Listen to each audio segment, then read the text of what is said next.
The views expressed on the Nova Society are those of the participants and do not reflect the view of any institution any participant is associated with. We'd like to welcome everyone back to the Nova Society, and today we conclude our panel discussion as we reference the article, "A Decade of Ideological Transformation Comes Undone," what the congressional anti-Semitism hearing really means. There will be a link to the article. This is from the Chronicle of Higher Education. We ask ourselves, is the new generation too sensitive?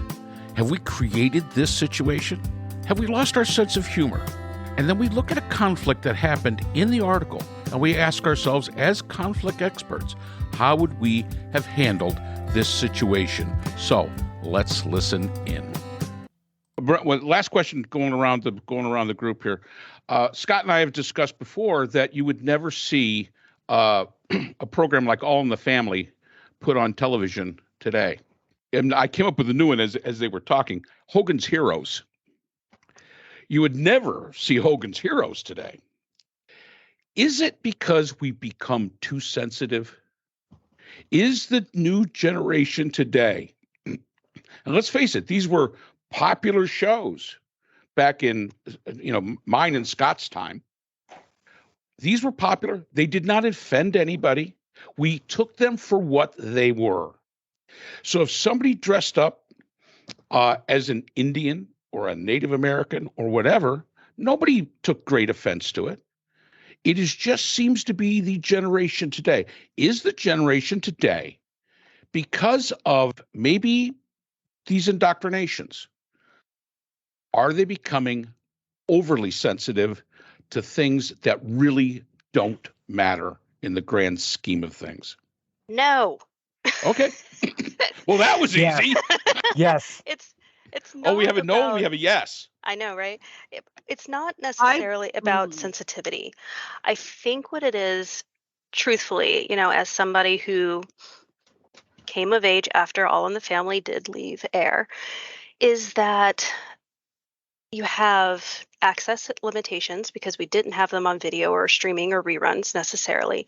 Now they are on streaming, and now they're not relevant. It's not necessarily people aren't necessarily sitting down like, okay, what television history could I watch today? I know I'm going to watch that one, which is only on very specific streaming services. Like, there isn't universal access to All in the Family. Now, TikTok trends I'm seeing are actually showing clips of where Archie Bunker is having some learning moments.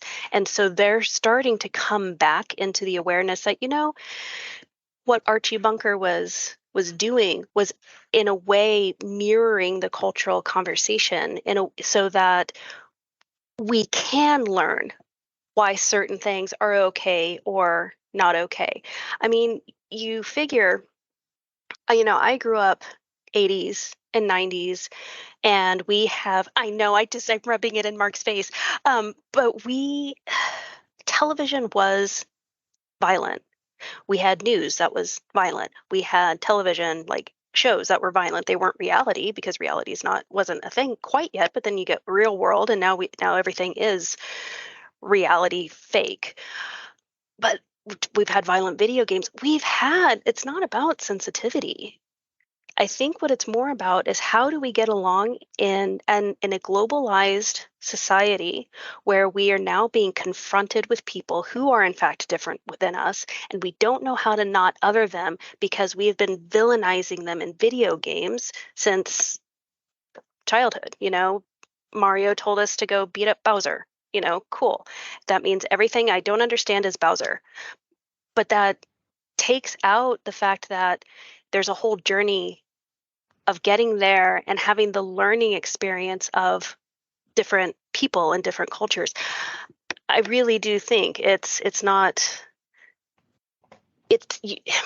we're not too sensitive.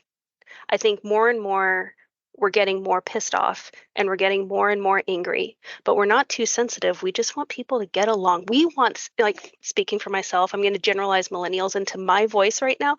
We want Sesame Street. We want Mr. Rogers. We don't want any of this other stuff that's been going on. We want people to just get along. Okay. Care Bear stare. Scott, I know you were on the no vote. Well, I think one of the big differences between now and then is we watched All in the Family together as a family. That was like we had a TV. We didn't have a TV in every room. We didn't have screens, in our pocket. We had a TV. We had a TV, and everybody watched it together. So generationally, I related to Mike Stivic and Gloria, and my father probably related to Archie, and to an extent, I suppose my mother Edith. I guess I don't know. I would have to ask her. She watched it with us, but I don't remember her commenting on it. But the generational differences were not so great. We watched it together. It was what you talked about the next day because everybody watched it, right? So you can get along with people, not get along with people, different people of different ethnicities, races, etc. All found it funny, and that's the main thing. I think what we've lost is our sense of humor. And that people who take things really, really seriously and are looking for reasons to have grievances are not going to find things funny. And Blazing Saddles is streaming again on Netflix, and I'm reminded that a few years ago, one of my students said to me, "My dad made me watch Blazing Saddles. How did that movie get made?" I said, "That movie is hysterical. It's funny." And I said, "I think what you're missing is the irony of it." And he said, "The language just is so vile." And I said, "That's the point. We know that the language is vile, and we know that these people are vile, and we're making fun of them. We're not agreeing with them." But today, Archie Bunker is not a comic figure. He was the president of the United States. And a lot of people agree with what Archie Bunker said. I mean, there are people who, if you remember when Archie got on TV and said, "We need to arm every passenger on a plane, that will stop hijacking. Give them all a gun as they're getting on the plane." That was laughable back then. It's actually been brought up as a possibility. I mean, teachers need to be armed. What are we trying to stop lateness? Come in one more time and it's Boom City. We've lost our sense of humor. And what the guy in the videos with his article was trying to smile. He couldn't even smile. Forget about make a joke. And these students were jumping down his throat. I mean, I don't know the guy, and I've read his op-ed piece in the New York Times, and I found it bizarre and not particularly believable. And the whole debate is kind of stupid. And again, I've been through it myself, and I've been misunderstood by students before. And the problem is that not everybody thinks the same thing is funny anymore, whereas we used to find the same thing funny because we were a less fragmented society than we are now. And that's the nature of mass media, to fragment and to find its own audience, and it's the nature of people to I guess, to seek grievances. There was a term that I thought was really interesting in one of the articles that accompanied this one. Jonathan Haidt and Greg Lukianoff identified a disposition that they called vindictive protectiveness, which combines a neurotic fixation on one's own vulnerability with a thirst for punishing others. Mm. Isn't that where we are? That really does seem where we are. And we try to make safe spaces, but it empowers people to be everybody's Madame Defarge. Sorry for the person who's knitting during all this. And it really does seem to me that that we want equality in our society, and we have to understand that we don't have equality in our society, but that you can't just say, yes, we are equal, and that's the end of it. It's not. There's no truth to it. So it's just something that you kind of work toward, and you hope that you've got continuous improvement and you're always doing better. But it's, the ideal is something to strive for. It's not something that we have. and people who were angry about that. And these students in the video were angry about the situation that they were in. I want to make this clear because I forget who it was brought it up, that there apparently there was no whites only party. That was a false rumor that had gone around. And that's another aspect of all of this, in that social media has exacerbated the lies to a point where nobody knows what is true and what's not true. And that's only going to get worse with, AI and the ability to generate real deep fakes and so on and so forth. So people are going to have to be use more critical thinking skills than they have right now. And, again, the four of us, that's our job, is to install those critical thinking skills in students so that they know shit from Chinola. Oh boy. So, Brooklyn, I really want to hear what you have to say, but I am gloriously late for another meeting, so I have to go. But okay. I will catch the recording later. Thank y'all. Take care. Bye. Bye, Priscilla. All right, Brooklyn. So, is the all current, are they too sensitive? Are we too sensitive? The new generation. Now that they're gone. As always, now that the new generation has had to leave us. Yeah, I want to be down the middle. I can see where the answer is yes and no. I hate to prevaricate, but at the same time, I don't like to be either or. I think it's situationally dependent. I can see both arguments, what Priscilla has indicated and what Scott has said. In some ways, and we did, when I was growing up, I didn't have a television set. My mother would not permit me to have one, so I read instead, which was great for my vocabulary, but not very good for my social and cultural awareness of what was going on. But at my grandparents', we did see All in the Family because my grandparents enjoyed watching that, and my mother detested Archie Bunker. So having a streaming service, I was able to watch every single episode of All in the Family. I was impressed, actually, that Archie was able to learn. And about the Purple Heart family, for example, where the father who had lost a son in Vietnam supported Mike's decision not to go to Vietnam. And also with the cross-dresser or female impersonator, and the word cross-dresser, coined by Shakespeare, by the way, welcomed as a friend by Archie, even after Archie was uncomfortable with it, but he still, when Archie was driving a cab, but he still treated the individual as a human being. So there was character growth and character development. I see value in Archie Bunker's character, whereas certainly a person like Mr. Trump does not appear to be capable of growth. So I can see where millennials and people younger than I would be angry and frustrated. They're anticipating the so-called American dream of the 1950s without recognizing that during that time, the government was heavily taxing the wealthy and heavily taxing corporations, which is not happening today. The government was very heavily investing in individuals after World War II to go to school, to have an education, to with loans for housing. Those social programs are not happening today. And our society is entirely different. So on the one hand, we cannot replicate what people back then enjoyed.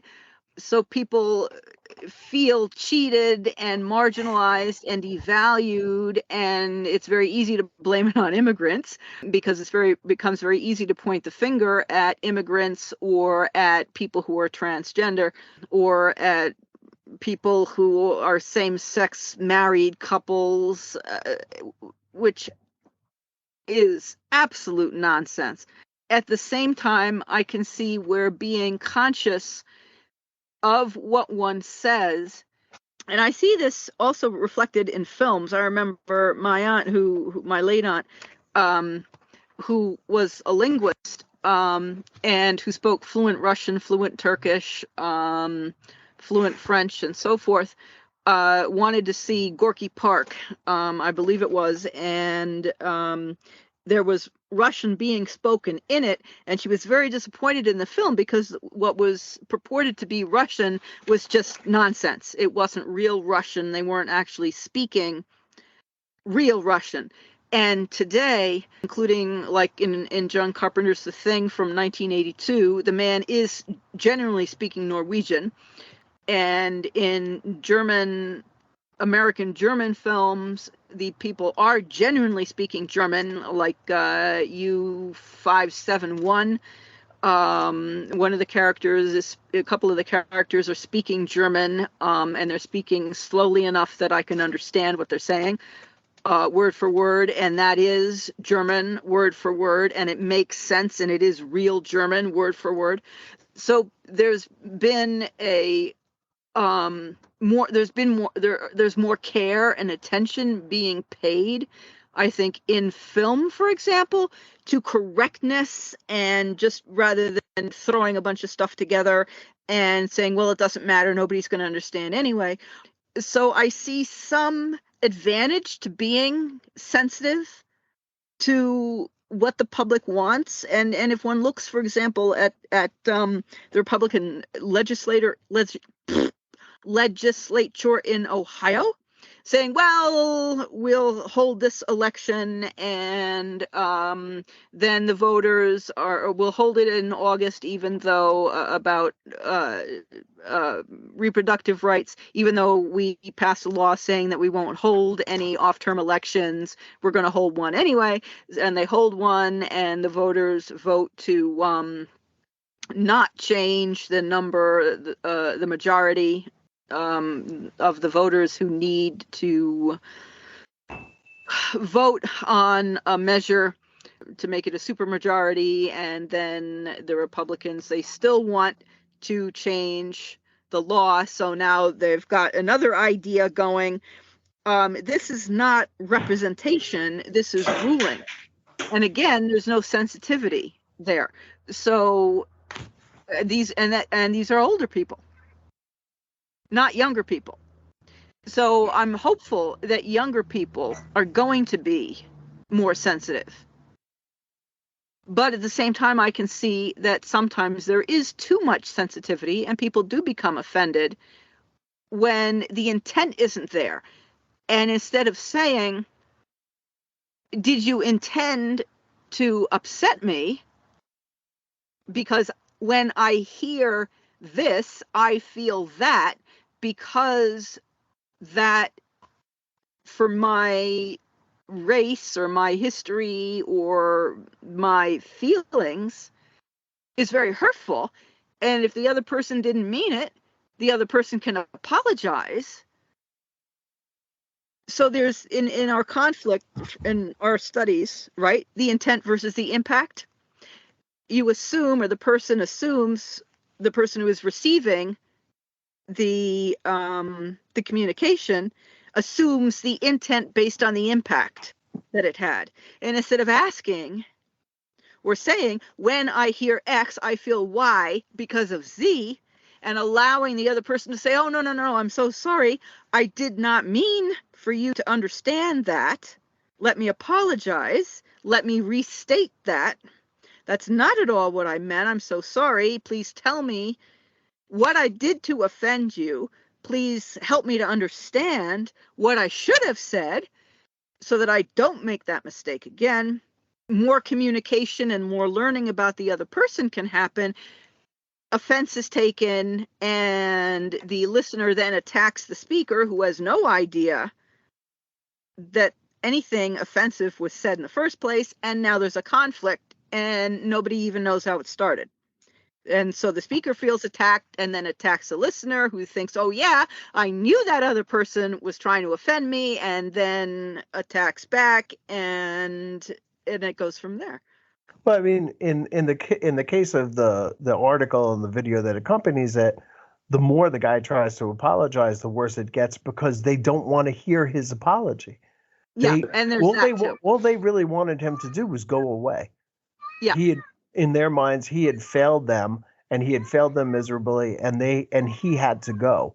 And he just seemed to make things worse the more he apologized because they felt it was insincere, too late, too little.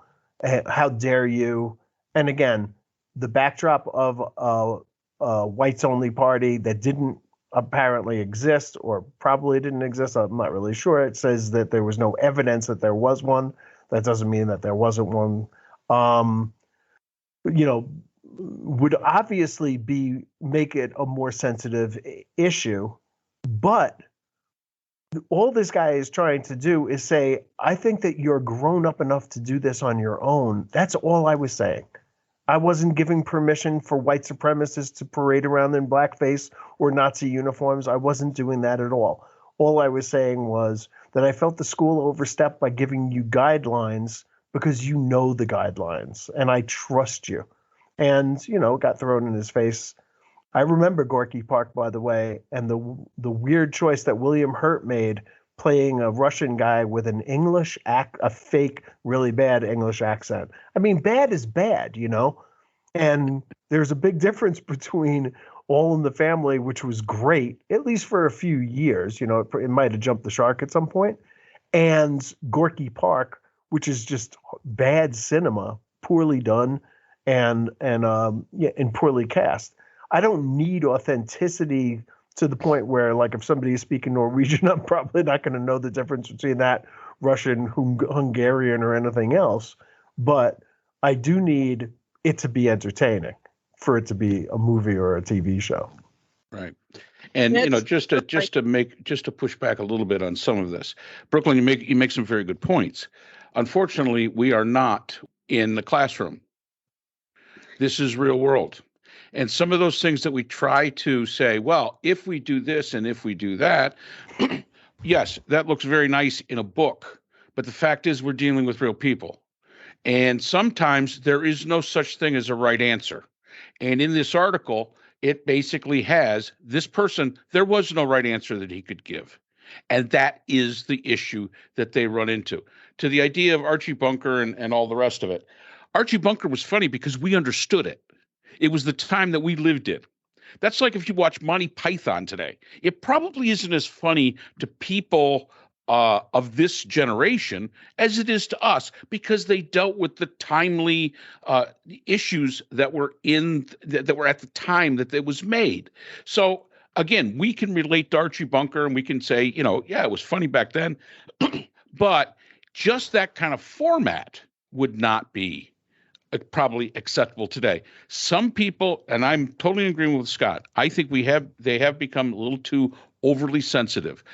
And I don't know if it's actually they're overly sensitive or if it's part of the grievance culture. I'm looking for something to have grievance against. I'm truly not offended by it, but I'm going to say I am so that I can present myself through that grievance culture and be able to have something to complain about. And I think this article, we really do hope people read this, the disrespect that is shown that shows that it just does not work as it does when we're doing an exercise in a classroom. It does not work the same as if we're reading that you're going to see in a book. This is not theoretical. This is real life. And in today's real life, they are looking for, this is a grievance culture. I am fully supportive of being aware and being sensitive to other people's feelings. If I wear a sombrero for Halloween, I don't think I'm going to offend the young man next door that is from Mexico. So if I wear a Dracula costume, have I offended all those vampires out there? I'm sure I'm going to find somebody that's going to come to me and say, oh, I'm offended. Why? Well, because I'm a vampire. Okay, you're also probably nuts. But I mean, the fact is sometimes we look for reasons to be offended. And I think one of the takes I got out of this article was there was a lot of that. People were looking for, and they were not willing to enter into the discourse. And to me, when you're not willing to enter into the discourse, when you're not willing to talk it through, that mind has already been made up. And that is a product of grievance culture. Yeah, all I was going to say was I have had that happen in real life, but this was one-on-one with a millennial where I apologized and I was told it wasn't good enough. And I said, "Oh, okay, then tell me what will be." And But doesn't that give them all the power? If I say to you, all right, Brooklyn, my answer was wrong. What is the right answer? You tell me what the right answer is, and I will adjust my behavior to meet what you think is correct. Oh, and by the way, what you tell me is correct right now, and that is the correct behavior, Scott tomorrow might tell me is the wrong behavior. Yes. Now what do I do? Well, that's an issue. But as I said, this was a one-on-one situation. My goal was to preserve the relationship with the person. So this is not a group conflict where I am the authority in the situation. This is a private relationship between someone in my daughter's Discord server. And so this is a completely different thing. However, that was how I addressed it. But that was an instance where an apology was not enough. I don't see with a group, as you say, once a person has taken a position, particularly in a group situation like that, and all they want the other individual to do is leave, I don't see what more the guy could do until everybody had calmed down, and then the discussion should have happened. But for the university to release professors because they offended students, I think is the wrong move, and I think it sends the wrong message. Well, and I'll take it directly out of the article. This is a quote, and this is one that kind of stuck with me, and it was one of the things I tried to think of how I would deal with this. And it's one of the paragraphs. What is the relationship between administration bodies such as Yale's Intercultural Affairs Council and the substance and tone of students' behavior? The final 7 minutes of the tape could give you a clue. A student begins to speak. Nicholas asks her name and extends a hand. She says, "I do not want to shake your hand. I do not want to respect you. I am disgusted. I am sick." She warms to her subject. "I am sick of looking at you. You are disgusting." When Nicholas tries to interject by saying, "It's my turn now," the student continues, "You do not want to play this game with me. It is not your turn, sir. It has never been your fucking turn for a long time." She concludes, "You are going to be the disgusting man you were 20 seconds ago, a minute ago, 30 minutes ago, an hour ago, a week ago, and onward." And that's some ageism there too, because what she's looking at is an older man. Yep. You know, it could be an older white man, an older, I don't know, Greek could be man, just anybody. Yeah. and an older man. So that's gender as well. Right. Yeah, and so she's got a whole bunch of different grievances that go with this, that are embodied in this person who is in his mind trying to help, and in her mind part of the problem. Yeah, and that's why the only way he can resolve it is by going away. Yeah. And giving them the power by going away. Yeah, which is I exactly wonder what she would have done had it been a female professor. It was his wife was there. His wife, and here's the really thing that got me: a Yale dean or a vice provost was there and did not step in. Yeah, stood right there.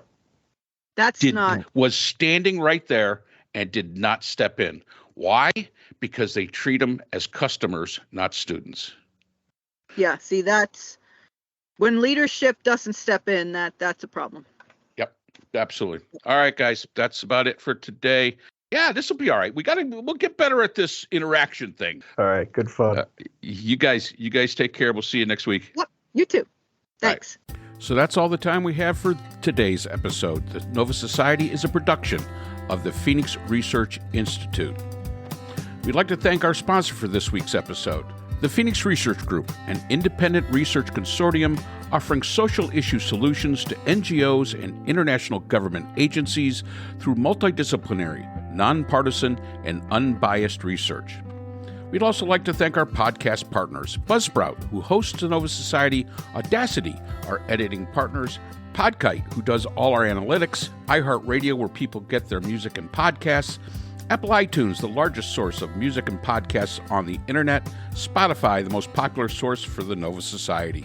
The Nova Society is available on all these and other quality platforms mentioned in our description. We'd like to thank our listeners. Without you, the Nova Society would not be possible. If you have a comment, a question, or would like to be a guest on the Nova Society, we can be reached at nova.society.podcast@gmail.com. Always remember, the power of society is knowledge. So for Dr. Scott Gershwer, Dr. Priscilla Hobbs, Dr. Brooklyn Ann Weldon, and all of us here at the Nova Society, I'm Dr. Mark Bound. Be well, and we hope to see you again next time.